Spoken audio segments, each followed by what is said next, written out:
Assalamualaikum sahabat Kuntumara, gimana nih kabarnya? Semoga semuanya dalam keadaan sehat ya. Nah, kali ini kita akan membahas tahapan awal sampai tahapan akhir. Gimana sih proses pencetakan melalui mesin CNC cutting itu? Tahapan paling awal yaitu proses mendesain. Prosesnya adalah proses paling penting dari semuanya, karena ini akan menentukan hasilnya. Nah, selanjutnya hasil dari desain tersebut akan dihubungkan dengan perangkat lunak yang tersambung dengan mesin CNC cutting. Selanjutnya material yang akan dipotong dipersiapkan dan ditempatkan di meja kerja mesin CNC.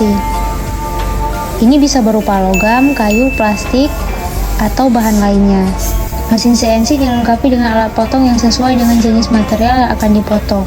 Alat potong ini bisa berupa pisau, bor, pahat, atau alat potong lainnya. Setelah material dan alat potong siap, proses pemotongan pun dimulai. Mesin CNC mengikuti instruksi yang telah diprogram sebelumnya dan secara otomatis menggerakkan alat potong dengan presisi tinggi sesuai dengan desain yang diinginkan. Mesin CNC ini dapat melakukan berbagai operasi pemotongan termasuk pemotongan lurus, pemotongan melingkar, pemboran lubang, pemotongan dengan sudut, dan banyak lagi. Di video ini kita bisa lihat bahwasanya yang sedang dipotong ini merupakan salah satu pesanan dari klien kita untuk pagarnya. Nah, teman-teman bisa lihat nih gimana detailnya mesin CNC bisa memotong berbagai macam bentuk ya.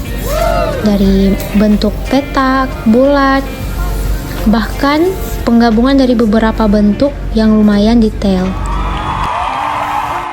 Setelah proses pencetakan selesai, biasanya setelah ini terdapat beberapa tahap lagi nih teman-teman.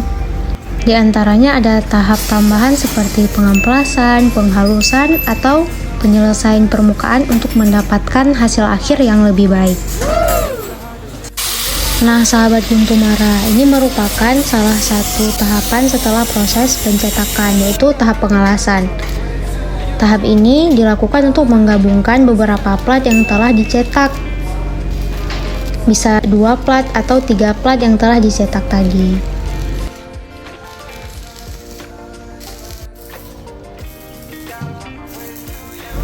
Nah, proses pengelasan ini dilakukan untuk menggabungkan beberapa plat dan menghasilkan dimensi yang lebih besar ataupun beberapa motif yang berbeda.